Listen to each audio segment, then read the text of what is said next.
Hola, muy buenos días a todos. Soy Catarina Morman, responsable de comunicación en Aragón Exterior. Os doy la bienvenida a este webinar AREX Network, donde vamos a hablar de cómo podemos proteger nuestro conocimiento, nuestra propiedad intelectual o industrial a la hora de abordar nuevos mercados. Desde Aragón Exterior, nuestra impresión es que las empresas sois cada vez más conscientes de lo importante que es proteger estos bienes intangibles.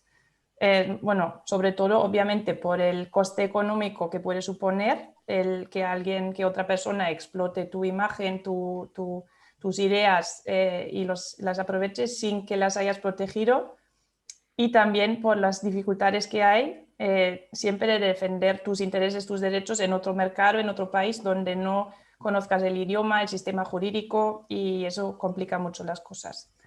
Nuestro ponente, José María del Valle, nos va a hablar de las herramientas que nos ofrece el derecho internacional para protegernos, y también nos va a dar ejemplos prácticos, casos reales de cómo hay que hacerlo y de cómo no hay que hacerlo. Si vosotros a lo largo de la ponencia tenéis preguntas, dudas, podéis enviárnoslas a través de la herramienta de preguntas que tenéis en Zoom, en esta barra que tenéis en la parte superior o la parte inferior de la pantalla, que siempre cambia, no sé dónde la vais a tener vosotros, pero ahí podéis mandarnos las preguntas y después de la ponencia nosotros las contestaremos todas si nos da tiempo, o si no, pues tendremos que seleccionar. Yo ahora le voy a pasar la palabra a Luis García Galve, director de la zona 1 de Aragón en Ibercaja. Nosotros, como sabéis, llevamos ya unos años colaborando en nuestros desayunos AREX Network con Ibercaja. Últimamente, con las circunstancias que hay, nos hemos tenido que cambiar al formato virtual. Ya no podemos hacer las jornadas en el patio de la Infanta, donde estamos muy a gusto, pero seguimos colaborando con Ibercaja y esperamos seguir por mucho tiempo. Adelante, Luis. Pues muchas gracias, Catarina. Bienvenidos a todos. Es un auténtico placer para mí, en representación de Ibercaja Banco, el compartir con todos ustedes este acto que hemos organizado junto con Aragón Exterior en un formato virtual al que en estos últimos meses, pues como decía Catarina, todos nos hemos habituado. Por supuesto que estamos deseosos de volver a nuestro patio de la Infanta y de retomar los encuentros presenciales, sobre todo porque querrá decir que hemos superado, o al menos estamos más cerca del final de este tsunami sanitario, este maldito coronavirus. La webinar de hoy, la webinar de esta mañana, se enmarca dentro del convenio firmado entre AREX y Ibercaja para la organización de jornadas empresariales orientadas a impulsar la internacionalización de las empresas aragonesas. Estamos muy satisfechos con la colaboración que al adaptarla al formato virtual, pues nos permite llegar a mayor número de empresas, si cabe, incluso fuera de lo que es nuestra área de influencia tradicional como entidad. Tanto en su formato presencial como en el virtual, estos encuentros son un éxito y son una muestra del apoyo que Ibercaja quiere dar al desarrollo empresarial. Nuestro acompañamiento va más allá de los servicios y soluciones financieras. Ibercaja mantiene su apoyo a la empresa también mediante la organización de numerosas actividades con distintos aliados. Y si me permiten, me gustaría poner en valor el destacar nuestra plataforma Ecosistema Más Empresa, con temáticas de interés y actualidad para ayudar a avanzar y afrontar los retos que presenta el entorno actual y futuro de la empresa. Digitalización, sostenibilidad, diversidad, transformación cultural, son aspectos que queremos trabajar con la empresa. La colaboración y la innovación son las bases de este ecosistema Más Empresa de Ibercaja, que, bueno, pues decir que ya cuenta con 45 partners nacionales e internacionales y que además tiene como usuarios a más de 1.500 empresas y más de 3.500 profesionales. Y volviendo a la jornada que nos ocupa en esta mañana, en esta ocasión, el tema que se aborda, como no puede ser de otra manera, es de especial interés y actualidad. La maldita crisis provocada por el coronavirus es un problema que ha irrumpido en la actividad mundial y que nos hace, más si cabe, seguir buscando nuevos mercados. Pero buscar nuevos mercados llega en paralelo también el proteger la propiedad intelectual industrial de la empresa, de nuestras empresas, y eso es lo que hoy vamos a tratar y a comprobar de manos de un experto en la materia y a través de casos de éxito de empresas concretas. Es un verdadero placer contar con José María del Valle, abogado, agente de la propiedad industrial y director de desarrollo del negocio del despacho Clarke Modet, con una experiencia profesional en más de 30 años en el área que hoy nos ocupa y quien compartirá sus conocimientos en la materia. Y bueno, pues a quienes todos estamos ya deseando escuchar, por lo que cedo la palabra, no sin desearles una feliz y provechosa jornada en nombre de Ibercaja. Muchísimas gracias a todos por su atención y por su asistencia. Gracias. Adelante, José María. Muchas gracias, Luis. Qué mayor me siento después de decir que tengo más de 30 años de experiencia. La verdad es que es cierto. Bueno, primero de todo, buenos días a todos. Darte las gracias, Luis, y a ti, Catarina, por invitarme, a Ibercaja y a Ares, por invitarme a compartir con vosotros pues un rato para explicaros lo que ellos dos han anticipado muy acertadamente, que es el tema de las estrategias de protección del conocimiento en los procesos de internacionalización muy importantes para las empresas, como bien ha dicho Luis, en los días actuales. He visto los perfiles de los que estáis asistiendo a este evento. Muchos de vosotros ya me conocéis, no hace falta que me presente mucho más. A los que no me conocéis, oye, encantado de conoceros y de saludaros. Espero poder echaros una mano en cualquier cosa que necesitéis en todos estos procesos de internacionalización. Y a todos sí que me gustaría mandaros muchos ánimos por esto que comentaba Luis hace un momento, esta situación que estamos viviendo desde hace unos meses, que se está agravando en estas últimas semanas. Esperemos que todo acabe bien, que todo tenga un final feliz y que, bueno, que podamos seguir con nuestro día a día de la forma mejor posible, adaptándonos a las nuevas circunstancias y siguiendo un poco el camino que teníamos trazado antes de que en marzo se truncara todo esto. Dicho lo cual, voy a ir sin más a compartir con vosotros mi presentación. Creo que estáis viendo mi pantalla. Sí. ¿Vale? Perfecto. Bueno, aquí veis el título, que es, como os comentaba, estrategias de protección del conocimiento en los procesos de internacionalización, y el subtítulo, que es errores más comunes y recomendaciones. Empezaré por la parte del subtítulo, porque yo creo que es importante, precisamente en base a esos más de 30 años que llevo dedicado a esto, a la propiedad industrial e intelectual, después de hablar con cientos, por no decir miles de empresas, de emprendedores, startups, centros de investigación, universidades, hospitales, todos aquellos que manejan de una u otra forma conocimiento que se genera, me ha permitido poder desgranar un poco por dónde venían esos errores a la hora de intentar proteger conocimiento cuando salían fuera, ¿vale? Y aquí os listo bueno, una serie de errores que son los que yo he detectado como más comunes. Pueden haber muchos más, seguramente me deje muchísimos. Voy a ir uno a uno porque yo creo que para mí esta diapositiva es clave.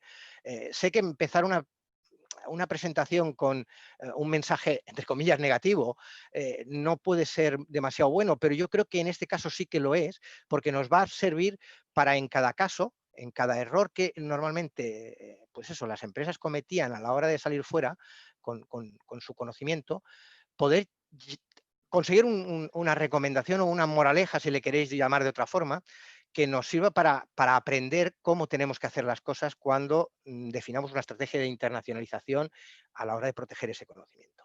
Y sin más, entraría en estos que yo he denominado errores más comunes. El primero, como veis aquí, es creer que la protección es universal.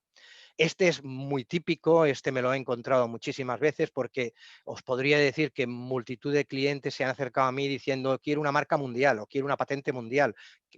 Esto, como seguramente muchos de vosotros ya sabéis, no existe. Es decir, los derechos de propiedad industrial e intelectual son territoriales, por lo tanto, no hay una marca que podamos pedir para todo el mundo, ni una patente para todo el mundo. Incluso en algún artículo de prensa alguna vez he visto que algún periodista ponía que tal empresa había pedido una patente mundial. Eso no existe, ya os lo digo. Al final, luego veréis, os entraré en detalles de cómo tendréis que hacerlo a la hora de salir fuera, proteger marcas o proteger patentes, etcétera. El primer mensaje es que no existe una protección universal para este tipo de derechos. Otro error es suponer que todas las legislaciones son iguales. Aquí lo que os diría, y lo que siempre comento, es que en España tenemos una ley de marcas, una ley de patentes, una ley de propiedad intelectual, una ley de secreto, Pues igual que en España hay esas leyes, en Estados Unidos, en China o en Nigeria, tienen una ley de marcas, una ley de patentes, una ley de diseños, una ley de secreto. Es decir, la forma en cómo se regula una figura de protección del conocimiento en un país no tiene por qué coincidir con la forma en cómo se regula esa misma figura en otro país. Por lo tanto, eso también lo tenemos que tener muy presente cuando vayamos a definir una estrategia de protección de nuestro conocimiento en X territorios. Otro error habitual, bueno, pues el no verificar qué registros, pues por ejemplo, de marcas o diseños existen en el país donde queramos extender nuestra protección de ese conocimiento, de esa marca, de ese diseño en concreto. Pensad que las trabas que nos hemos encontrado para proteger una marca en un país no tienen por qué coincidir con las trabas, y cuando hablo de trabas me refiero a posibles registros de marcas anteriores en ese otro país. Entonces, lo que es muy, muy, muy importante es que antes de entrar en un país verifiquemos la situación. En el caso de una marca, ver qué marcas idénticas o similares puede haber en ese país para valorar bien la fotografía de cómo está el panorama para poder proteger correctamente ese conocimiento con el que vamos a salir hacia ese otro país. Solicitar demasiado tarde la protección en otro país. Esto es también un error muy típico. Muchas veces me vienen empresas, me dicen, mira, de momento estamos vendiendo en 10 países, pero vamos a proteger, pues no sé, de momento empecemos por Europa y dejemos Brasil y dejemos China y dejemos Japón aparte, porque cuando vendamos mucho más, entonces protegeremos. Ojo, porque hay muchos países donde comenzamos a vender, y os voy a poner un ejemplo muy común, que es Brasil. Brasil es un país donde en el momento que tú hablas con un posible distribuidor en ese país, ese posible distribuidor lo primero que va a hacer, y os lo digo porque he tenido multitud de casos, es registrar ese derecho, por ejemplo, una marca, nuestra marca, en ese país a su nombre, a nombre de ese distribuidor. Y luego lo que intentará hacer es chantajearnos en el acuerdo de distribución con él, imponiéndonos unas cláusulas que seguramente en muchos casos sean abusivas, pero con el as en la manga de que si queremos vender con nuestra marca en ese país, en este caso en Brasil, tenemos que pasar por su peaje. Es decir, él la marca la tiene registrada a su nombre y si queremos actuar allí, pues tendremos que avenirnos a lo que él nos imponga. Os lo digo porque este es otro típico error y pasa en países bastante conocidos. Ya os digo, Brasil es un caso muy típico. Yo os diría por experiencias personales, Vietnam, Turquía, Corea, México, son países donde habitualmente los distribuidores tienden a hacer este tipo de operativas. No me gusta generalizar, porque al final toda generalización acarrea injusticias, pero sí que creo que es importante que lo tengáis muy presente a la hora de salir fuera con ese conocimiento. Divulgar información sin protección. Esto es un error que cada vez se da menos, porque pensad que divulgar significa muchas veces el imposibilitar protección. Muchos de vosotros sabréis que, por ejemplo, en el sistema de patentes, si yo divulgo un conocimiento que yo tengo en cualquier sitio, automáticamente estoy cerrándome la posibilidad a yo mismo poder patentar ese conocimiento que he divulgado, porque mi propia divulgación rompe la novedad de esa posible patente. Por lo tanto, consejo, proteger primero, divulgar después. ¿Vale? Infringir derechos de propiedad industrial de otros. Esto también es muy importante. Aparte de poder verificar si yo puedo proteger mi conocimiento en un país, a lo mejor lo que nos vamos a encontrar es con que hay un tercero que se nos ha adelantado, tiene esa marca idéntica a la nuestra protegida en ese país y en el momento que yo intente vender en ese país con mi marca en ese país la tiene ese tercero. Por lo tanto, estaré vulnerando los derechos de propiedad industrial, en este caso los derechos marcarios de ese tercero en ese país.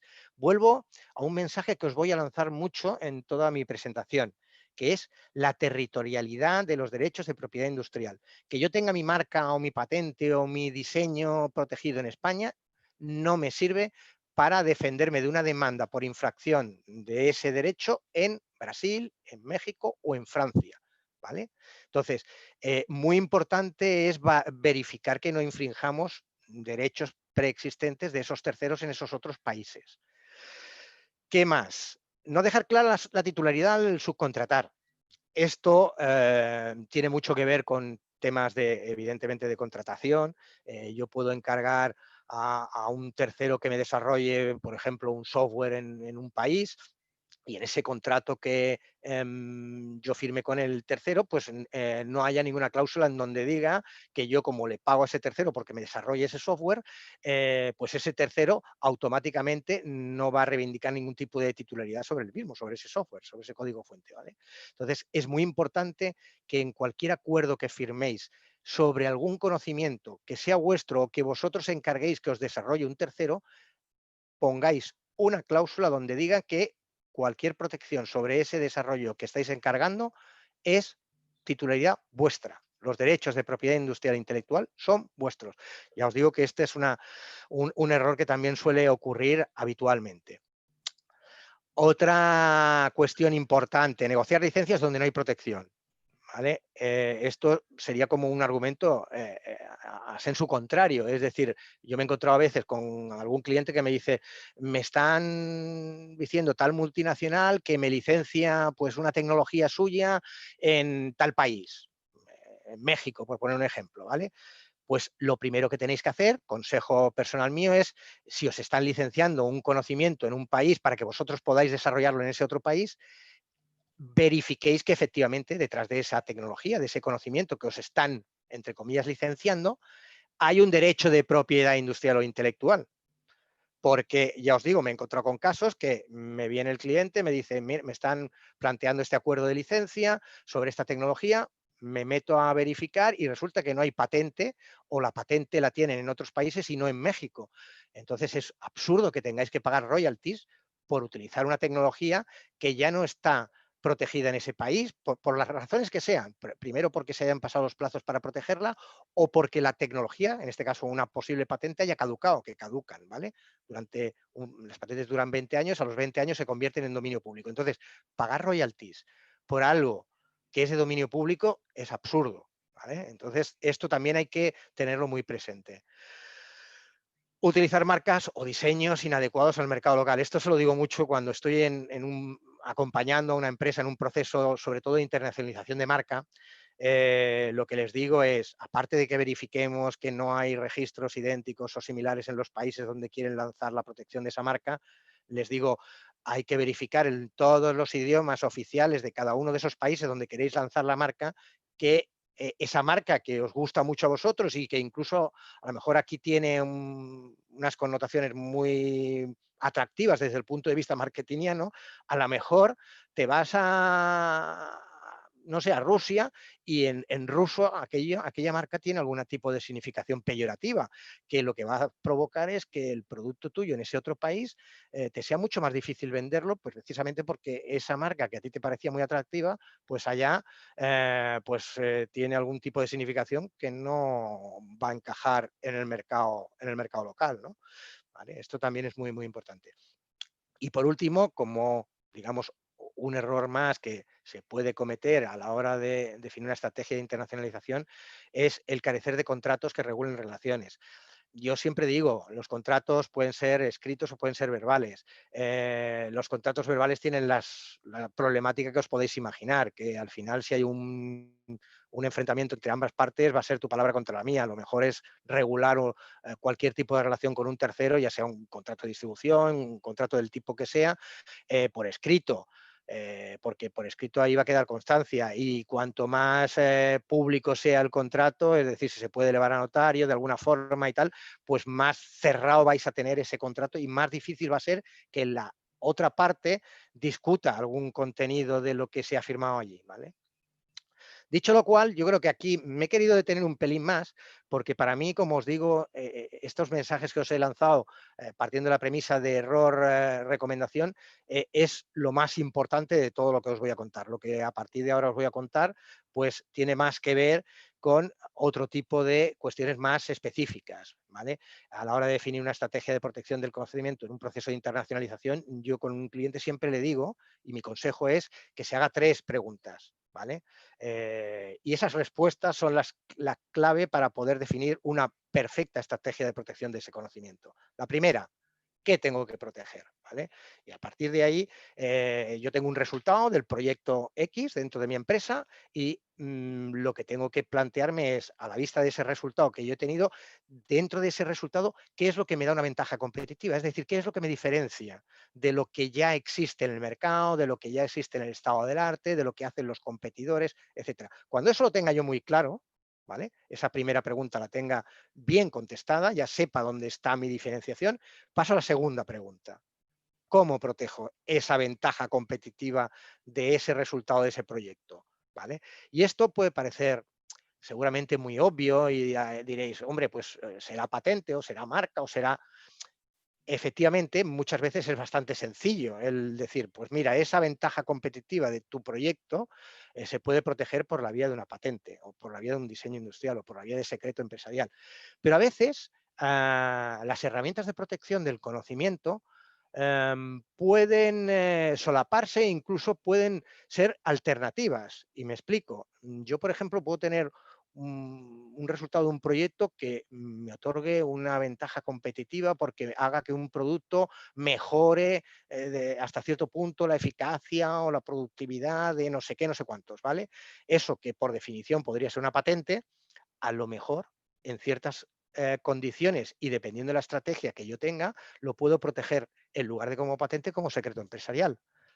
Y eso no quita que luego a posteriori no lo pueda proteger como patente, pero de entrada, estratégicamente, lo protejo como secreto. ¿Eso a qué me ayudaría? Me ayudaría a que terceros, competidores, no sepan en lo que yo estoy trabajando, desarrollando, investigando, etcétera, y que cuando vea que el tercero se está acercando a aquello que yo tengo protegido como secreto, entonces lo patento. Con eso también hay un tema detrás de costes. Es decir, es mucho más económico proteger algo como secreto que protegerlo como patente.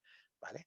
Entonces, todo esto es importante que lo vayamos contestando adecuadamente para definir esa estrategia de internacionalización. Y la tercera pregunta, una vez tengamos clara dónde está nuestra ventaja competitiva y cómo vamos a protegerla, es ¿dónde vamos a protegerla? Pregunta clave en un proceso de internacionalización.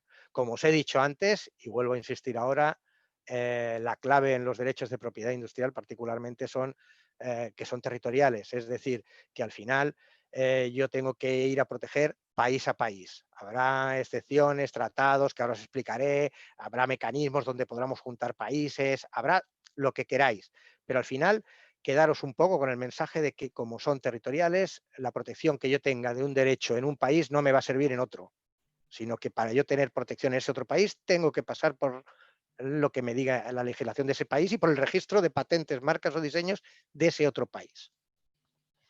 ¿Vale? Bueno, esto es una fotografía que siempre pongo en todas mis presentaciones. De los que estáis ahora aquí viéndola seguramente os sonará muchísimo porque es la misma de siempre, pero la quiero poner porque aquí tenéis una fotografía de todas las herramientas de protección del conocimiento que existen a día de hoy, por lo menos las principales. Arriba tenéis propiedad industrial, abajo tenéis propiedad intelectual. Veis que abajo dentro de la propiedad intelectual tenéis software, ¿vale? El software se puede proteger como propiedad intelectual, no es patentable, por lo menos en Europa, habrá excepciones en algún país, pero bueno, partiendo de la premisa europea, un programa informático no es patentable, es propiedad intelectual, ¿vale? En propiedad industrial las modalidades más habituales son patentes, modelos de utilidad, marcas, signos distintivos o diseños industriales. Y en medio podéis ver que hablo de secreto industrial o know-how. Esto luego entraremos en cada figura para explicaros un poquitín más cómo funcionan a nivel internacional, etcétera. Por lo tanto, no entro más en cada una de estas en este momento. Recomendaciones a la vista de lo que os he explicado. Y con esto quedaría cerrada esta primera parte, que yo creo que es la más importante, porque es donde os he lanzado, creo, los mensajes y ahora las recomendaciones de lo que yo haría a nivel general a la hora de definir una buena estrategia de protección de conocimiento a nivel internacional. Es, aparte de tener una política clara de protección, es decir, tenerlo ya bien estructurado internamente, lo importante es proteger, ¿vale?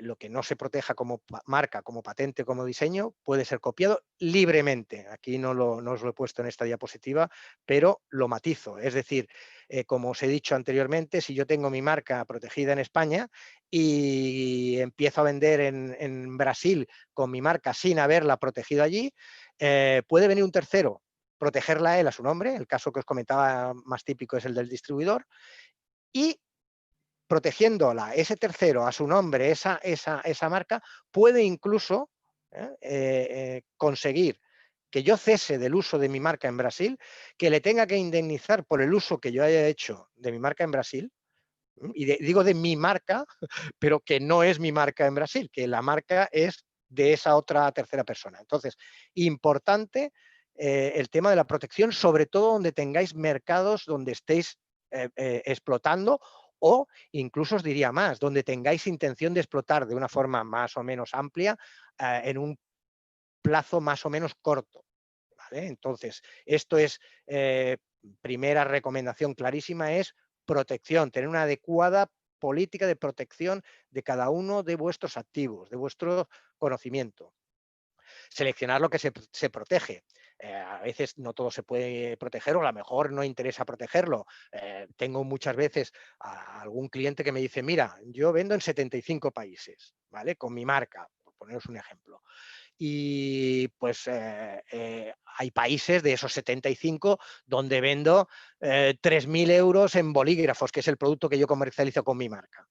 Pues a lo mejor 3.000 euros de ventas en Corea no aconsejan o no tiene mucho sentido el que yo proteja también la marca allí, porque el coste al final entre pitos y flautas de protección, de mantenimiento, de la defensa de esa marca en ese país va a ser más caro de lo que supone el mercado coreano para mí. ¿Vale? Entonces, eso también hay que ponerlo un poco en esa balanza. Es decir, yo muchas veces lo que hago con los clientes es, tiene 75 países, vamos a hacer como 3 rangos de países. Países prioritarios, donde tienes unas ventas muy amplias, países medios, donde las ventas no son tan elevadas, tenéis bastantes ventas, pero no muchas, y que tenéis expectativas de poder seguir vendiendo y seguramente venderéis bastante más. Y países donde tengáis ventas mínimas. Entonces, con esos 3 tipos de países se le puede definir una política de protección que ahora veréis las herramientas que tenemos para ello en cada una de las modalidades de marcas, de diseños, de patentes. ¿Vale? Buscar la mejor forma de protección, seleccionar bien la modalidad. Esto lo he matizado antes, insisto, una errada forma de protección es que yo me equivoco y en lugar de proteger algo como patente lo protejo como modelo de utilidad, o algo que tenía que ser secreto lo protejo como patente, o algo que tenía que ser marca o tenía que ser diseño lo protejo como marca tridimensional, que son casos habituales donde pueden haber confusión entre 2 modalidades, significa construir esa estrategia de internacionalización mal. Es decir, ya nos estamos equivocando en los cimientos de esa base de la estrategia de protección. Si eso lo hacemos adecuadamente, a partir de ahí podemos construir esa política de protección a nivel internacional muy bien cerrada y que nos va a servir para lo que nos tiene que servir todo esto, que es para poder actuar frente a terceros. Pensad que estos tipos de derechos lo que dan son exclusividades, son monopolios. Si lo que queremos es tener ese monopolio en cada uno de esos países, tenemos que adecuarnos correctamente a la modalidad de cada tipo de conocimiento que queramos proteger. Incurrir en costes mínimos. Esto lo he explicado un poco antes, es decir, hay que hacer una selección de los países, como os decía antes, en función del interés que supongan cada uno de ellos para mi empresa, ¿no? Y a partir de ahí elegir correctamente qué países protegemos, qué países no protegemos, sabiendo los riesgos que podemos cometer en cada uno de esos casos. ¿Vale? Con lo cual, yo ya esta parte que sería la parte más general, por decirlo de alguna forma, estaría finalizada. Ahora empezaré un poco con cada una de las modalidades, de las formas o fórmulas o herramientas que tenéis a vuestro alcance para proteger conocimiento en esos procesos de internacionalización y cómo lo podéis hacer a nivel internacional. El diseño industrial, vamos a empezar por este, ¿vale? El diseño industrial al final es la protección de la apariencia de un producto, de la forma estética de un producto, ¿vale? Esto puede ser una ventaja competitiva. Hay 1000 ejemplos de formas de productos que son la ventaja competitiva para cualquier empresa. Os pongo el típico ejemplo que os pondrán 1000 veces, que es la forma de la botella de la Coca-Cola. La forma de la botella de la Coca-Cola estuvo protegida por diseño industrial durante mucho tiempo, luego se protegió cuando acabó la posible protección o la protección de diseño industrial por marca tridimensional, ¿vale?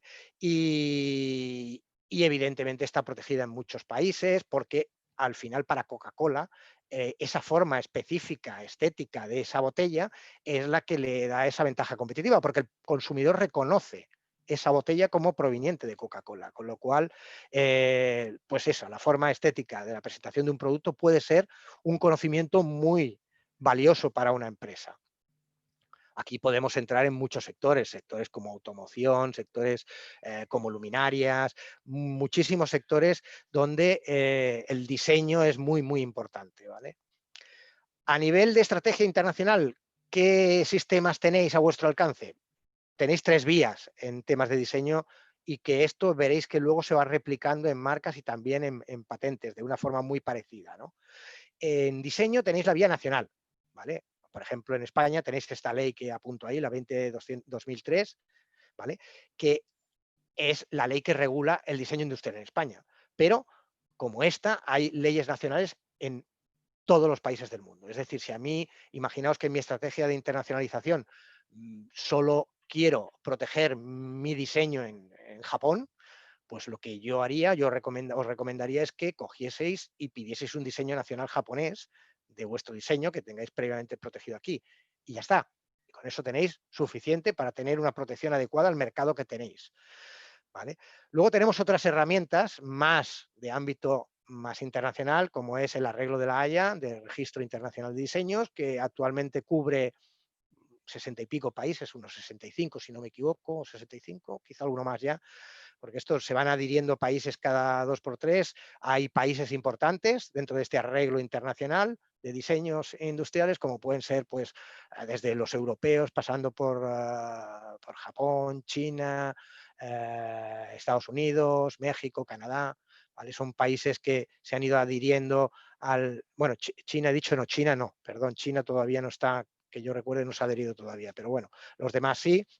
Si alguien tiene interés en saber cuáles son todos esos países, que me lo pregunte y se lo puedo enviar, el listado de todos los países. Y es un tratado que al final, si vuestro ámbito de internacionalización, de explotación de vuestro conocimiento en ese diseño industrial coincide con esos países, pues os va a ser una vía donde podréis aglutinar bastantes países en una única solicitud, ¿vale? Y esto os ayudará desde el punto de vista sobre todo económico. También hay un acuerdo que es el de diseño comunitario, que aquí voy a entrar a explicaros algo más. Aquí veis un poco algunas características de en qué consiste el diseño comunitario. Evidentemente es una única solicitud que cubre los 28 países de la Unión Europea, ¿vale? Con unos costes bastante reducidos, es un coste bastante asequible y de una sola tacada tenéis protección en todos los países de la Unión Europea. Ojo, porque aquí hay un pequeño matiz. Aquí veis que hay un momento que pongo protección en 28 estados de la Unión Europea. Esto el día 31 de diciembre de este año va a acabar, van a ser 27. Como sabéis, por el tema del Brexit, la salida del Reino Unido, pues va a provocar que la protección en Reino Unido a partir del 31 de diciembre pues ya no sean 28, sino 27 países los que se pueden proteger con el diseño comunitario. El diseño comunitario, tal como os lo estoy explicando, que es la figura que veis aquí abajo, el diseño comunitario registrado, dura 25 años. ¿Vale? La protección a partir de esos 25 años pues no se puede renovar y en teoría entraría en dominio público. Hay estrategias de protección y de alargamiento de esa protección de los 25 años, como podría ser el solicitar una marca tridimensional, como os he explicado antes, que fue la estrategia que utilizó en su día, por ejemplo, Coca-Cola con su botella. ¿Vale? Y también es importante que conozcáis que hay una figura que se llama diseño comunitario no registrado. Y esto me explico un poco en qué consiste. Es decir, vosotros tenéis un diseño que es pues el diseño de cualquier producto vuestro, que es muy importante, y no lo habéis protegido porque no lo habéis presentado ante el registro de diseños, ¿vale? Pues a nivel comunitario, solamente en la Unión Europea, esto lo matizo, si podéis demostrar que vosotros creasteis ese diseño en una fecha, la que fuese, durante 3 años desde esa fecha, el sistema comunitario os permite perseguir copias idénticas, y matizo idénticas, es decir, cualquier cosa que sea una copia no idéntica de vuestro diseño no lo podréis perseguir en base a la figura esta del diseño comunitario no registrado. Es una excepción porque al final el derecho sobre un diseño nace por el registro, ¿vale? Esta pequeña excepción pues se daba para aquellos casos en que hubiese copias idénticas durante un periodo muy corto, estos 3 años desde que lanzasteis el diseño y solamente a nivel Unión Europea. Es decir, si os lo copian en China o os lo copian en Japón, no podréis utilizar esta figura. Esta sería la parte que tiene que ver con diseños. Voy a entrar con la parte de marcas, que veréis que, como os he dicho antes, se va replicando de una forma muy parecida al tema del diseño. Las marcas, como os podéis imaginar, pues son los signos, ¿vale?, que identifican productos y servicios vuestros en el mercado y que os diferencian de los competidores. Son pues las imágenes, las denominaciones que le podéis dar a esos productos o servicios vuestros en el mercado. Hay multitud de tipos de marcas, no voy a entrar uno a uno, aquí las veis. Simplemente como anécdota comentaros que ahora se permiten registros de marcas ciertamente muchos más amplios, es decir, se puede registrar como una marca un sonido, un olor, marcas tridimensionales, también os lo comentaba antes, es decir, se ha abierto el melón a proteger marcas de mucho tipo. No, ya os digo, no voy a entrar mucho en cada una de estas modalidades porque si no me podría alargar mucho. Yo, de hecho, mi expertise viene, yo sí me considero experto en algo, sobre todo es en materia de marcas, porque es lo que he llevado desde el primer día que empecé con esto. Y si me despisto, estaremos aquí hasta las 3 de la tarde. Entonces, simplemente lo veis, si hay alguna cuestión me preguntáis, no hay ningún problema en contestaros. Principios que rigen en marcas, hay dos. Uno es el que rige en todos los derechos de propiedad industrial, que es el de la territorialidad que ya os he comentado. Si yo quiero tener protegida mi marca en un país, tengo que registrar en ese país, si no, no tengo derecho, ¿vale? Esa es la territorialidad. Y el segundo, que es específico para marcas y que seguro que si habéis tenido alguna experiencia, alguno de vosotros en marca os lo habréis encontrado, es el de especialidad, ¿vale? Y que tiene que ver mucho con la clasificación internacional de marcas. Para los que no lo sepáis, os lo explico, las marcas se clasifican en 45 clases en función del producto o servicio al que yo aplico mi marca. Es decir, si yo soy una empresa que se dedica a hacer calzado, pues yo lo que tendré que hacer es pedir mi marca, la que sea, en clase 25, que es donde va la ropa y el calzado, ¿vale? En base al principio de especialidad que os estoy comentando aquí, eso significa que yo, al proteger mi marca para calzado en la clase 25, si un tercero viene y utiliza la misma marca que tengo yo protegida para bebidas refrescantes, que no tienen nada que ver con el calzado, lo puede hacer, podrá registrar la marca, podrá utilizarla libremente y yo no le podré decir nada.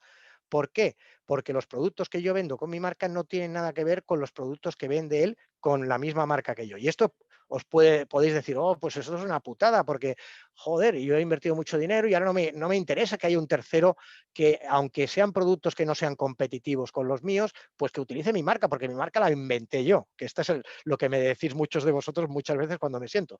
Desgraciadamente, el sistema funciona así, y no funciona así en España, funciona así en los 200 países del mundo. Hay una excepción a este principio, a esta regla de especialidad, que os podéis imaginar cuál es, que es la notoriedad de mi marca. Si yo tengo mi marca registrada y la estoy utilizando de una forma tan amplia que en ese mercado el consumidor ya la conoce de una forma reputada, renombrada, notoria, etcétera, y lo puedo demostrar, yo podría, en base a mi marca de calzado, ir contra alguien que vendiera bebidas refrescantes o que hiciese servicios de arquitectura, que no tienen nada que ver con el calzado. Pero tengo que demostrar que mi marca es notoriamente conocida en ese mercado, que eso, como también os podéis imaginar, no es tan sencillo. Las marcas a nivel internacional se protegen, como os he dicho, de una forma muy similar a los diseños. Tenemos la vía nacional, hay leyes en todos los países, estrategia la misma. Hay marca de la Unión Europea, lo que antes se llamaba marca comunitaria, 28 países con la salvedad del Brexit, como os he comentado antes, y luego tenemos el Tratado de Marcas Internacionales, que en este caso son, a día de hoy, sí que lo sé seguro, que son 123 países, porque ayer me lo preguntó un cliente y lo volví a mirar. A día de hoy son 123 países dentro del arreglo de marcas internacionales, donde yo puedo seleccionar aquellos que me interesen y aglutinarlos en una única solicitud, ¿vale? Luego hay matizaciones, esto ya os digo, no voy a entrar a fondo en cada uno de ellos. Si queréis más información, siempre estoy aquí abierto para lo que necesitéis. Y esa sería la parte más de marcas. Ahora entraría en la parte de patentes. Ya veis que la estructura se va repitiendo un poco en cada caso. En el caso de las patentes, yo un par de precisiones, porque son cosas que bueno, la gente siempre ha tenido dudas y son preguntas que me suelen hacer. Una, no es lo mismo una invención que una patente, ¿vale?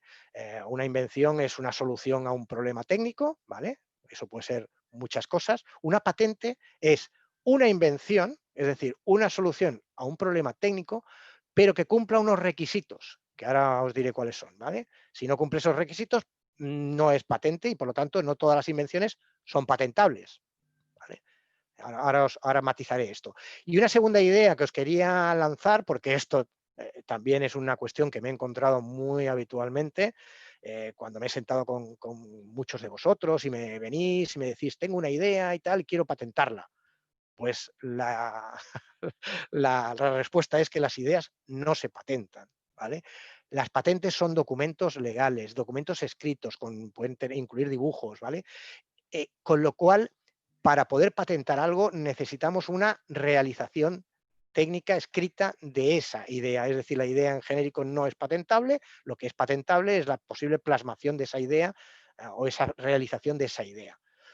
Pero para que sea patentable esa invención o esa idea, han de cumplirse unos requisitos, como os decía antes. Son estos. Tampoco voy a entrar muy a fondo en ellos. Normalmente estos requisitos son prácticamente iguales en casi todos los países del mundo. Vuelvo al principio de territorialidad que os comentaba. Es decir, para que mi invención sea patentable en cualquier país me van a pedir novedad, que significa que no haya nada idéntico en el estado del arte divulgado antes de la fecha de mi solicitud de patente. Incluso, como os decía al principio, una divulgación mía puede romper este requisito de novedad y me puede impedir mi propia patente. Tenerlo muy presente esto a la hora de proteger algo como patente. Y un segundo requisito importante, los dos finales no voy a entrar en ellos, es el de la actividad inventiva. Es muy importante porque el 90% de las patentes que se deniegan en los países del mundo se suelen denegar por falta de actividad inventiva. Y la actividad inventiva, si leéis un poco la definición que doy aquí en la diapositiva, es aquello que no se puede obtener de lo ya conocido, lo que existe en el estado del arte, de una forma evidente para un experto en la materia. ¿Qué problema tiene la actividad inventiva? Pues que es muy subjetiva. Es decir, ¿qué es evidente y qué no es evidente para un experto en la materia? Pues eso cada país, ¿vale? Teniendo todos el mismo requisito de actividad inventiva, cada país al final interpreta de una forma distinta lo que es evidente o no evidente para un experto en la materia. Y eso es lo que motiva muchas veces que cuando yo en una estrategia de internacionalización de patente me vaya con mi misma invención a Japón y me den la patente y me vaya a Estados Unidos y me la denieguen, la misma invención. Y la respuesta es, ¿por qué me la deniegan en un país siendo la misma y me la conceden en otro? Pues es porque seguramente el examinador americano tiene un requisito de actividad inventiva o de analizar la evidencia o no evidencia para un experto en la materia que difiere del examinador japonés, ¿vale? Esto es también importante que lo tengáis presente. En una estrategia de internacionalización de patentes, pues volvemos a lo que os he ido insistiendo. Son territoriales, hay que ir país a país. Hay una matización en el mundo de las patentes, es que tenemos un año de prioridad. ¿Y esto qué significa? Que desde que yo pido mi primera patente, imaginaos que yo hago un desarrollo tecnológico aquí en España, lo patento aquí en España, tal día, pues tengo desde ese día, de esta primera patente, un año para yo decidir en qué países quiero proteger mi patente y en qué países no voy a proteger y por lo tanto será dominio público. Es muy importante esa fecha de un año porque nos va a obligar a ir país a país protegiendo nuestra patente, con lo cual podéis imaginaros que esos son costes elevados en cada país. Hay un mecanismo para poder, entre comillas, paliar esa espada de Damocles que se encuentran muchas empresas a la hora de proteger patentes en ese periodo tan corto del año, que es, en esta diapositiva veis abajo que pone solicitud internacional PCT. Esto de solicitud internacional PCT es un tratado internacional donde hay más de 150 países del mundo que nos permite extender ese plazo del año que os decía antes de prioridad, extenderlo un año y medio más.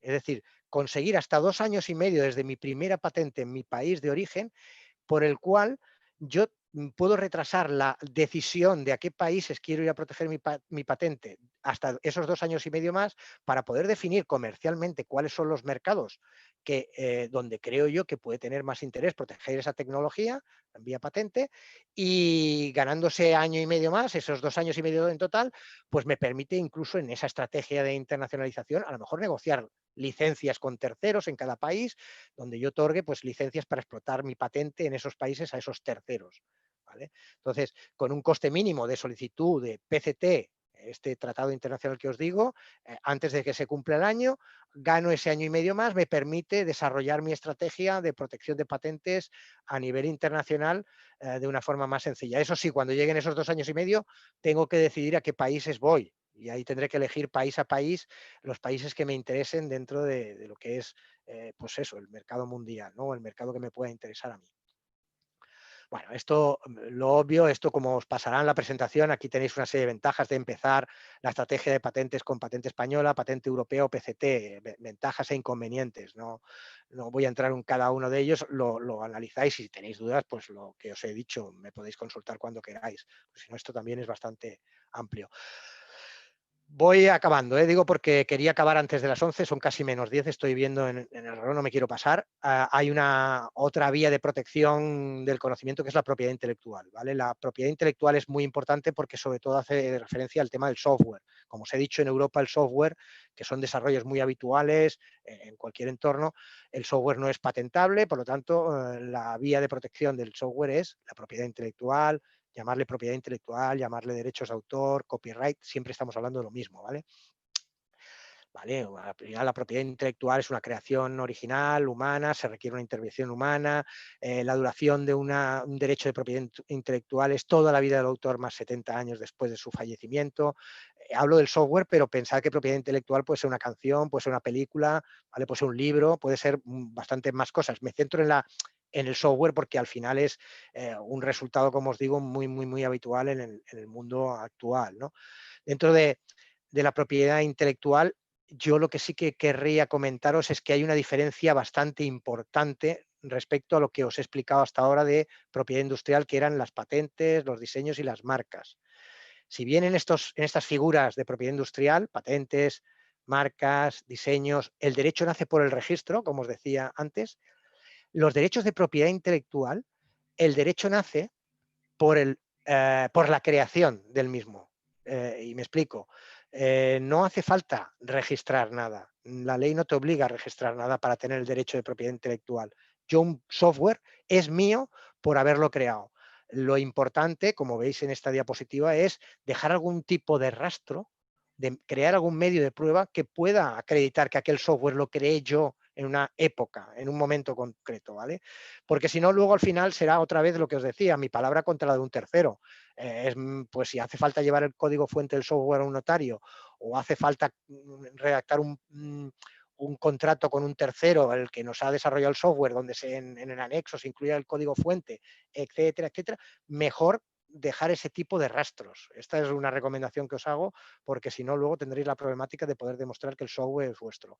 Aquí veis un poco todo lo que se puede proteger como propiedad intelectual, programas de ordenador, bases de datos, páginas web, software multimedia, muchísimas cosas más, ¿vale?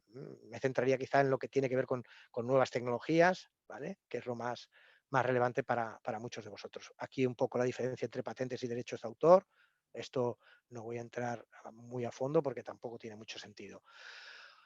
Con eso quedaría explicada la parte de propiedad intelectual, y si os acordáis de aquella fotografía que os enseñaba al principio de mi exposición, entre lo que había arriba de propiedad industrial, patentes, marcas, diseños, y lo que había abajo de derechos de propiedad intelectual, software, tal, en medio os hablaba del secreto empresarial o del know-how, ¿vale?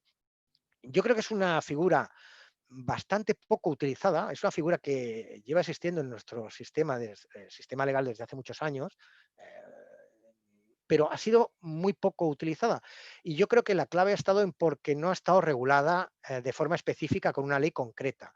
¿Y por qué os comento esto? Os lo comento porque en el 2019, el año pasado, se dictó la primera ley en España que regulaba el secreto empresarial. No había hasta entonces una ley que lo regulara específicamente. Sí que había muchos artículos en el Estatuto de los Trabajadores, en la Ley de Competencia Desleal, que hablaban de, o incluso en el Código Penal, que hablaban del secreto empresarial, tal, de guardar secretos, tal. Pues ahora tenemos una ley que, ya os digo, se dictó en España en el 2019, que es fruto de una directiva comunitaria, lo que ha provocado que también se dicten leyes nacionales en muchos países de la Unión Europea sobre la figura del secreto y que además en muchos países del mundo, países muy importantes como pueden ser Estados Unidos, China o Japón, hayan seguido caminos parecidos de regular la figura del secreto. Con esto que os quiero transmitir, que la herramienta de protección del secreto es una herramienta que yo creo que cada vez más se va a utilizar por las empresas. ¿Vale? Nos va a dar ciertas ventajas, también tiene ciertos inconvenientes. Las ventajas son, sobre todo, que aquello que no podamos patentar, pues a lo mejor se puede proteger como secreto. Utilicemos en ese caso la vía del secreto. Y una ventaja también muy importante del secreto radica en los costes. Las patentes, al tener que registrar en cada país, podéis imaginaros que los costes se disparan. El secreto no tenemos que registrar nada para tener un derecho sobre secreto, sino simplemente la ley lo que nos dice es que en nuestra empresa tenemos que instaurar ciertos mecanismos que acrediten que aquello efectivamente es secreto. ¿Vale? Es decir, guardarlo en secreto es obvio, es decir, si lo divulgamos de alguna forma, aquello nunca podrá ser secreto, que tomemos medidas internas para que aquello que nosotros consideramos secreto no sea de libre acceso dentro de nuestra empresa, ¿vale? Mecanismos pues, de acceso a ese conocimiento. Os podría explicar las 1000 anécdotas que hay sobre el secreto más conocido, que es el de la fórmula de la Coca-Cola, sobre esas leyendas urbanas que circulan de que no puede haber, solo lo conocen 2 personas en Coca-Cola, la fórmula de la Coca-Cola, y que nunca viajan en el mismo avión. Estas cosas que se cuentan son parte de, al final son parte de esas medidas que la ley nos obliga para tener aquello protegido como secreto. ¿Vale? Bueno, aquí hay una serie de diferencias entre lo que es patente y lo que es secreto. Esto lo podéis mirar, son más o menos lo que yo os estoy explicando ahora. Y ya voy acabando porque me queda poquito tiempo. Una cosita que sí quería también insistir es que hay algunas herramientas que os pueden ayudar en esos procesos de internacionalización, de protección de vuestro conocimiento, en esos procesos de internacionalización, que no son muy conocidos, como pueden ser herramientas como la inteligencia competitiva. Vigilancia tecnológica, inteligencia competitiva. Son herramientas que utilizando como conocimiento las propias patentes nos pueden ayudar comercialmente a buscar, en el caso de que tengáis un modelo de negocio de licencia, a buscar posibles licenciatarios de nuestras patentes. Es decir, yo con la inteligencia competitiva puedo verificar en un ámbito tecnológico que me interese, ver en qué países, qué empresas están desarrollando cosas que puedan ser parecidas a eso que a mí me interesa comercializar en ese país con esa tecnología. ¿Eso para qué me sirve? Me sirve para tener el contacto de esa posible empresa en el país que sea, ponerme en contacto con ellos y ofrecerles una licencia de mi tecnología allá, y poder desarrollar o explotar esa tecnología en ese otro país a través de esa licencia. Entonces, ya os digo, herramientas como la inteligencia competitiva son muy útiles para ese tipo de modelos de negocio. Hay muchas formas de internacionalización. Yo no soy un experto en internacionalización, yo soy, modestamente hablando, un experto en estrategias de protección del conocimiento en internacionalización. Tenéis muchas vías de, como os digo, de internacionalización. Podéis comercializar directamente, podéis comercializar a través de terceros, de distribuidores, pues se pueden crear empresas mixtas en los países de destino de vuestros productos, se pueden utilizar pues el modelo de negocio de licencias o podéis producir directamente en ese otro país, incluso las franquicias, ¿no? Hay muchos modelos que podéis utilizar, pero el mensaje que yo os quiero trasladar es que en cualquiera de los modelos de negocio que utilicéis en vuestro proceso de internacionalización, en el caso de vuestro conocimiento, siempre, siempre, siempre tendréis controlado la titularidad de ese conocimiento y que siempre ese conocimiento figure a vuestro nombre. Porque os lo digo por experiencia, yo me he encontrado incluso en casos de grandes multinacionales que me dicen, no, esta marca que es de todo el grupo, en España la protege la filial española, en Argentina la protege la filial argentina y en Japón la filial japonesa. Y aunque al final son el mismo grupo, eso diluye la fuerza de la propia marca, porque al final son empresas distintas, aunque sean del mismo grupo. Entonces, ¿qué es lo que yo aconsejo? Que todas las marcas, en este caso hablo de marcas, podríamos hablar de patentes o podríamos hablar de lo que fuera, ¿eh? Todas las marcas estén en nombre de la matriz. ¿Vale? En el caso de que sea una multinacional con muchas filiales, ¿eh? Todas las marcas a nombre de la matriz, y que la matriz, a su vez, internamente licencie el uso a las diversas filiales en cada país. Es tan sencillo como eso. Eso no requiere nada, primero porque tienes más controlado todo el tema de la titularidad internamente, y además porque no estás diluyendo la fuerza que puede tener esa marca a la hora de utilizarla frente a terceros. Bueno, el caso pongo el ejemplo de la exportación directa, pues con sus ventajas e inconvenientes, no creo que haga falta explicaros mucho, porque esto seguramente muchos de vosotros lo tenéis mucho más controlados. Ya para acabar, me quedan poquitos minutos, unos ejemplos de casos reales que se han dado de éxito y de fracaso de algunas empresas. Ya os digo, estos son casos que han salido en prensa. He quitado los datos concretos de esas empresas por un tema de privacidad, pero, por ejemplo, en este primer caso que veis aquí, Empresa TI, que desarrolló un sistema de identificación por radiofrecuencia que superaba unas dificultades habituales, es decir, que cumplía con los cánones para ser protegida como patente. ¿Qué hizo? Pues hizo una instalación experimental piloto, lo divulgó y se quedó sin patente. El mensaje aquí es, ojo, porque, como os he repetido en un par de ocasiones durante la presentación, si divulgáis antes de patentar, no podréis patentar. Por lo tanto, son figuras compatibles siempre y cuando primero se patente y luego se divulgue. Muy sencillo. Este caso también creo que se identifica o se incardina en uno de los ejemplos de errores que os comentaba en la primera diapositiva. Es decir, una empresa estaba pagando una alta cantidad de royalties por una licencia de una tecnología a otra empresa, y resulta que la tecnología era de libre uso porque la patente que estaba detrás de esa tecnología había caducado. ¿Vale? O sea, aquí la moraleja o la recomendación es verificad siempre que cuando os vayan a dar una licencia para desarrollar algo en algún país a vosotros, efectivamente hay un derecho de propiedad industrial e intelectual detrás de todo ello, porque si no lo hay, es absurdo tener que pagar un royalty por algo que es de libre uso. Bueno, este es un caso súper habitual en materia de marcas. Empresa de material quirúrgico que quiere registrar sus marcas después de anunciar a bombo y platillo los países donde se iba a extender. Esto lo veo en prensa cada día. Es decir, artículos de la empresa X, tal, que tiene como sus mercados principales Brasil, México, Japón, China, no sé qué, no sé cuánto. Vale, te vas, y esto desgraciadamente es tan sencillo hoy en día con las nuevas tecnologías, que yo me meto en una base de datos que hay de marcas a nivel internacional y yo puedo verificar si esa marca de esa empresa que dice que está vendiendo en tales países, si la tiene protegida o no. Si yo fuese mala persona y viese que en alguno de esos países no la tiene protegida, la podría proteger a mi nombre y automáticamente mandarle un burofax a esa empresa diciendo que deje de vender en ese país porque la marca es mía.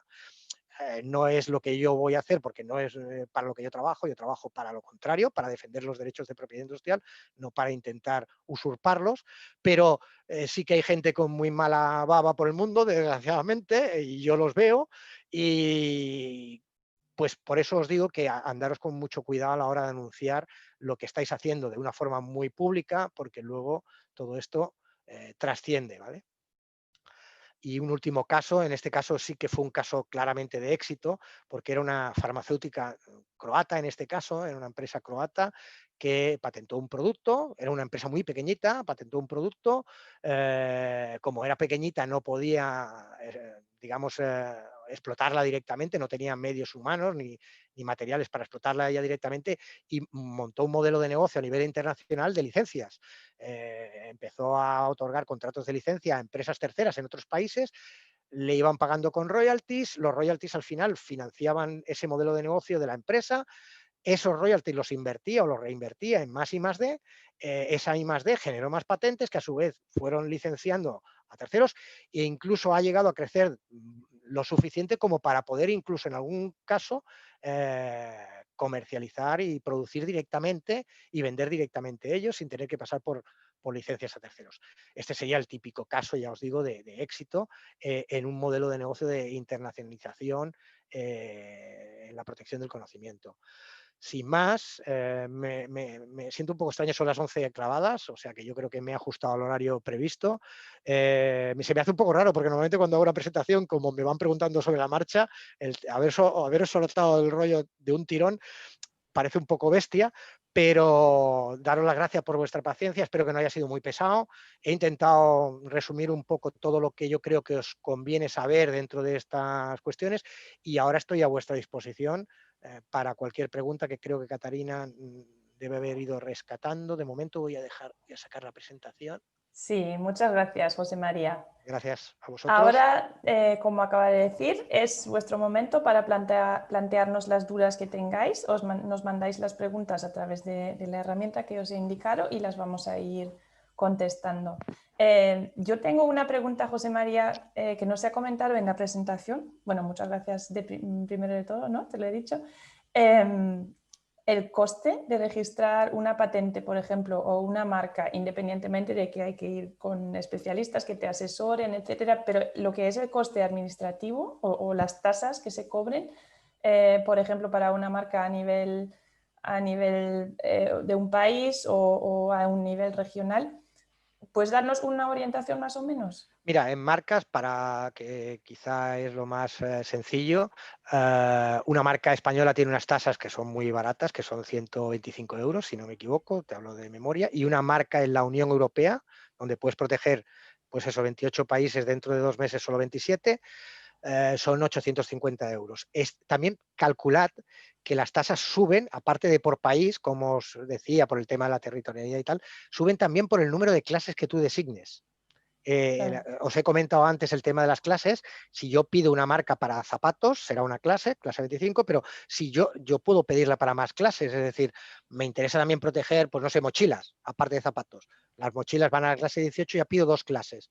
Entonces, esos 850 euros de tasas de una marca de la Unión Europea serán algo más, no es un coste de por 2, es decir, no serían 850 por 2, sino que serían 850 por la primera clase y, si no me equivoco, unos 150, también te hablo de memoria, por la segunda clase. Y a partir de la tercera puedo ir designando todas las clases que yo quiera, pues serían 150 más por cada clase adicional. O sea que un coste bastante asumible, ¿no? En Sí, sí, es comparación asumible. sobre todo con lo que Hombre, sobre podemos todo pagar piensa que también. esto es como los seguros. Al final, si Sí, lo que tú quieres es tranquilidad, ¿vale?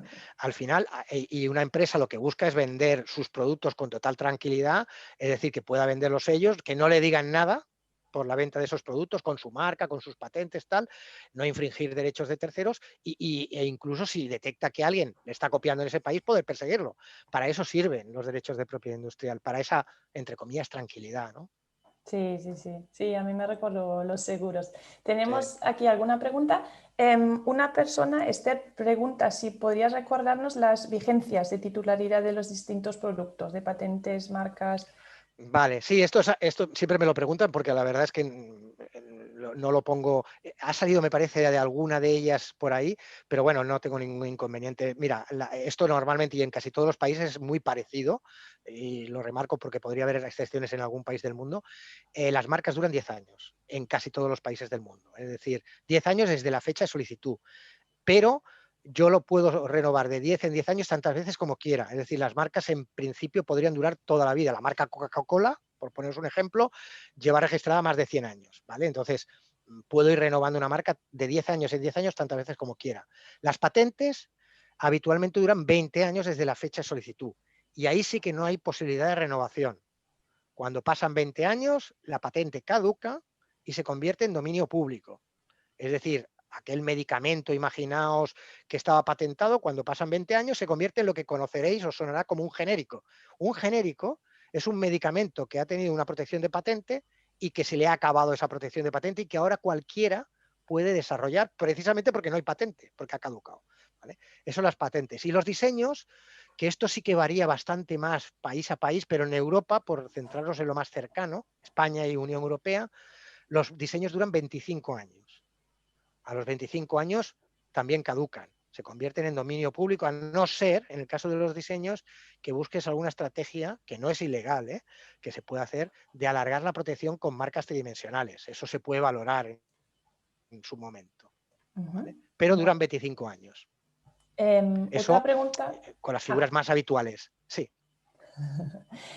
Otra pregunta es si la marca tiene un gasto de mantenimiento anual. No, la marca no. La marca cada 10 años tienes el gasto de renovación si te interesa renovarla cada 10 años. ¿Vale? Sí, Lo vale. que seguramente se esté confundiendo es con las patentes. Las patentes sí que pagas anualidades que se llaman. Es decir, pagas cada año una tasa. ¿Vale? Que esto funciona casi en todos los países igual, son tasas diferentes por países y la tasa va aumentando cada año. Es decir, se supone que al principio una patente te va a costar mucho comercializarla porque cuesta llevarla al mercado, pues la tasa del año 1 es bajita, muy bajita.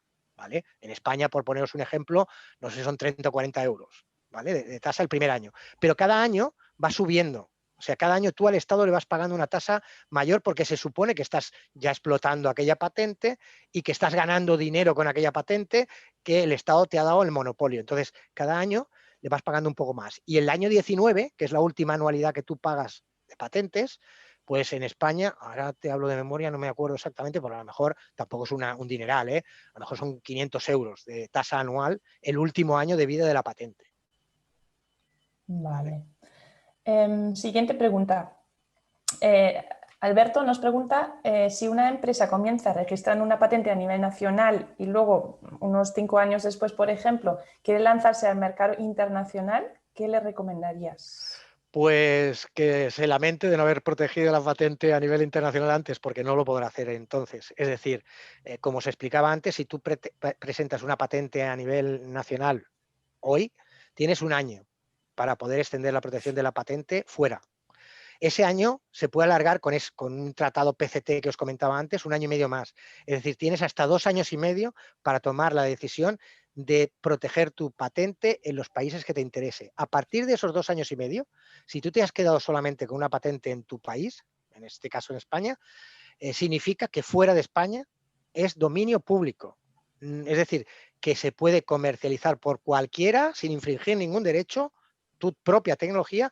Tú también lo podrás hacer, obviamente, pero lo podrán hacer cualquiera de tus competidores en cualquier país del mundo, excepto donde tienes la patente, que es en España. Es decir, en el país, en el año quinto, después del lanzamiento de tu patente, la estrategia de patentes ya no la vas a poder reconducir a nivel internacional. Otra cosa sería, que esto pasa a veces, es que tú hagas una mejora en ese periodo de 5 años sobre la patente inicial y patentes en el año 5 la mejora sobre esa otra patente. Entonces puedes volver a iniciar el proceso internacional de patente en el año 5, pero ya no sobre la patente inicial, sino sobre la mejora de esa patente inicial. ¿Vale? Eso habría que hablarlo Sí, más esto es, detenidamente, ¿no? sí, esto hay que analizarlo caso a caso, evidentemente. Sí, Yo te sí, hablo sí. de una forma más genérica, ¿no? Para que la gente sepa más o menos cómo funciona el sistema. Sí. Otra pregunta, que por cierto te felicita, Laia, por la presentación. ¿Qué Gracias, Laia. importe de ventas podría ser mínimo para considerar el registro de una marca? A Y ver, proponen, esto, por ejemplo, 50.000 euros, si podría ser un límite. Dependerá a del ver, producto podría también. ser esto, también depende del producto. Es decir, 50.000 euros en coches significa vender 2 coches en un país, pero 50.000 euros en bolígrafos significa vender una cantidad de bolígrafos muy elevada. Entonces, a veces no es tan solo el importe, sino el producto y el volumen de productos que estés vendiendo en ese país. Entonces, ya a lo mejor de decir, comercializar 2 coches que son 50.000 euros en Corea, yo a lo mejor te diría, pues a lo mejor no interesa proteger la marca en Corea de coches. Pero si estás vendiendo 50.000 euros en bolígrafos, no sé cuántos bolígrafos pueden ser, pero pueden ser cientos de miles a lo mejor, no lo sé. Pues en ese caso a lo mejor sí que te diría, conviene que protejas la marca en Corea de bolígrafos, que es el producto que tú estás vendiendo con tu marca.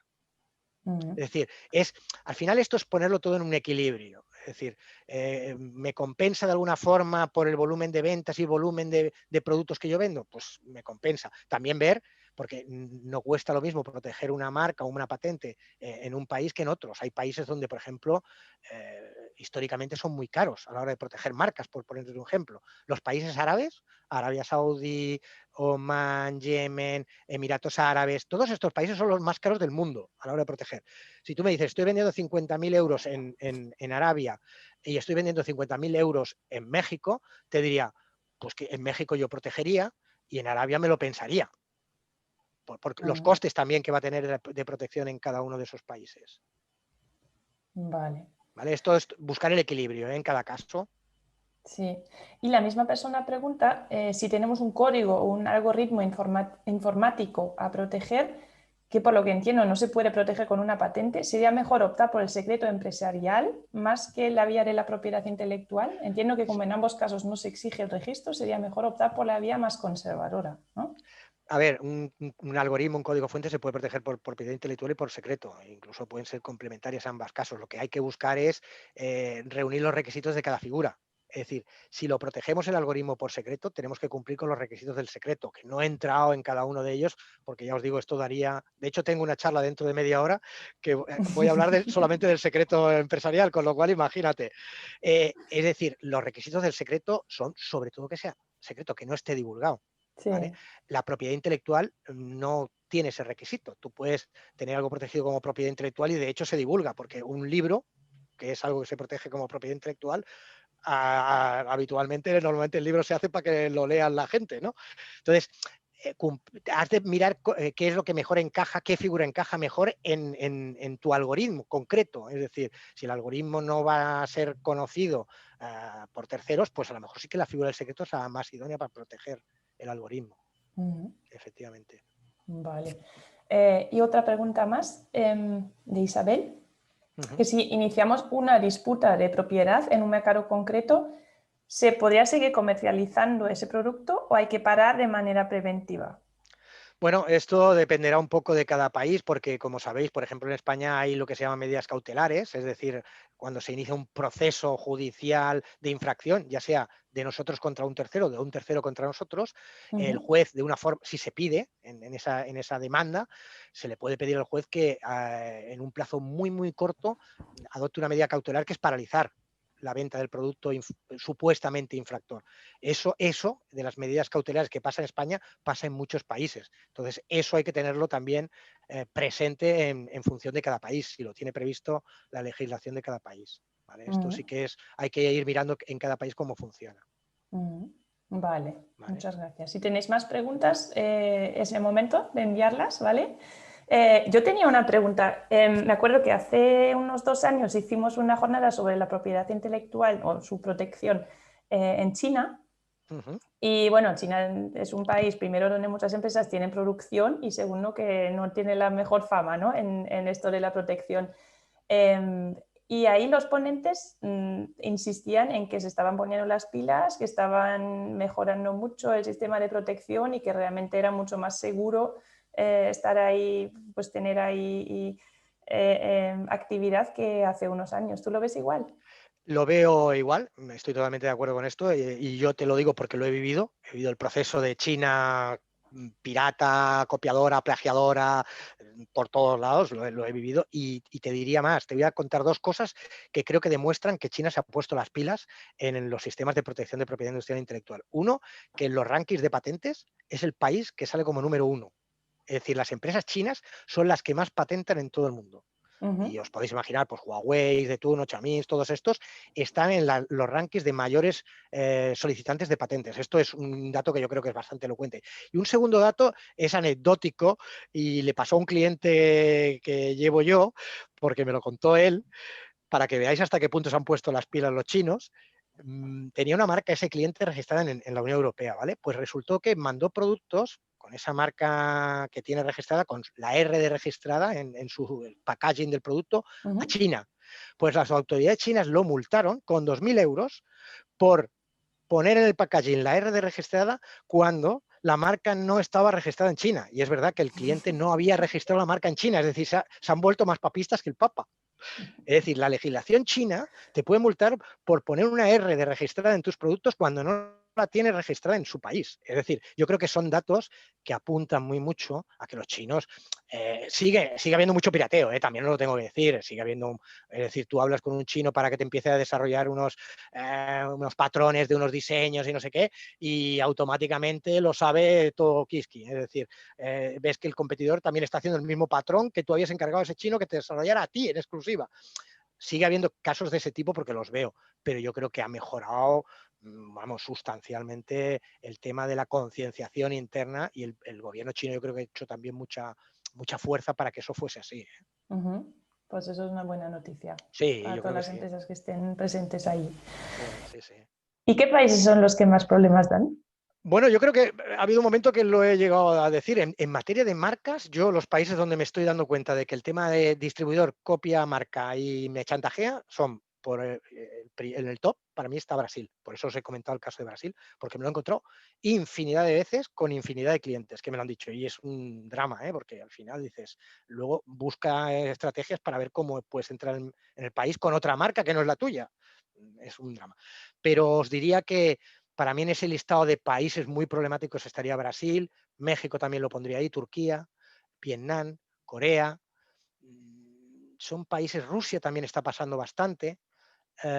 China lo podríamos poner, pero yo ya no lo pondría arriba del todo. También pasa en China. Bajando Sí, escalones. yo creo que está bajando. Yo creo que pasa ahora más en Brasil, bastante más que en China. Sí. Y esos serían un poco los países más problemáticos. En Europa lo veo poco. Es decir, la gente no tiene esa mente malvada de decir voy a registrar algo a mi nombre que sé que es de otro para luego hacerle la puñeta, impedirle entrar en un mercado. Esto en Europa no lo veo tanto. En Estados Unidos, por ejemplo, tampoco. Son países donde, o Japón, quizás los países más tops donde históricamente más se ha apostado por la propiedad industrial desde siempre, son donde menos se da eso. También te tengo que decir que hace 31 años, cuando yo empecé en el 89 en esto, en España pasaba mucho esto. Y te puedo contar, no sé si tengo tiempo, te voy a contar una pequeña anécdota, un minuto, de un cliente que yo llevaba en el despacho donde yo estaba antes, en los años 90, que era lo que él se autodenominaba fusilador de marcas. Y el tío lo que hacía en aquella época, como no había internet y no había nada, el tío cogía y se iba, espero que no estén entre los presentes hoy aquí, porque si no voy a estar contando, no doy nombres, por eso, se iba un mes a Japón y se iba un mes a Estados Unidos. Miraba allí qué marcas eran las que más se vendían del producto que fuera, y se volvía aquí a España y registraba en España las marcas españolas de esas empresas japonesas y americanas que había visto. Y el tío decía, protegerla como marca y esperemos a que vengan los japoneses o los americanos el día que quieran entrar en el mercado español, que se van a encontrar conmigo y les voy a hacer pasar por mi peaje. Y sí, el tío se ganaba la vida solamente como fusilador de marcas. O sea pero esto pasaba en España, esto ahora pasa bastante menos. Sí. No lo veo tan en España. Puede haber algún caso, no digo que no, pero es mucho más raro. Pero en aquella época ese perfil abundaba. Bueno, es una actividad curiosa, ¿no? Que legalmente sí que se puede hacer, quizás, pero moralmente... Bueno, es que no es ninguna ilegalidad. Al final tú proteges una marca, demuestra que yo la he presentado de mala fe. Eso no es tan fácil, demostrar que yo he hecho una solicitud de una marca de mala fe. Es decir, tienes que demostrar que ha habido mala fe. Y eso, como sobre todo los que sean abogados, saben que la mala fe no se presume. Hay que demostrarla y, como os digo, es difícil de demostrar. Sí. Tenemos una última pregunta. Sí. Álvaro nos pregunta, ¿qué opinas del registro de marcas en la aduana china? Bueno, a ver, ahora hay mucha gente que lo que hace es esto, es registrar sus marcas en muchas aduanas en China y en otras jurisdicciones para evitar, pues eso, que salgan o entren productos piratas. Me parece bien como una parte más de esta estrategia de protección de tu marca. Yo creo que es una buena vía y es una vía eficaz para impedir, en la medida de lo posible, pues eso, el pirateo de marcas, pues eso, de marcas que se fabriquen en China y que puedan venir para otras zonas donde tú puedas tener protegida tu marca, ¿no? Sí, me parece buena idea. No lo he mencionado, sinceramente, pero yo creo que es una buena idea dentro de todo lo que yo he comentado. Sí, bueno, se ve que esto es todo un universo, ¿no? Que sí. Cada país hay que informarse y además para cada producto y cada aspecto. Bueno, si te parece, vamos a parar aquí. Muchísimas gracias por tu presentación, que ha sido muy, muy clara y muy completa, diría yo, y también lo confirman varios de los asistentes que nos escriben.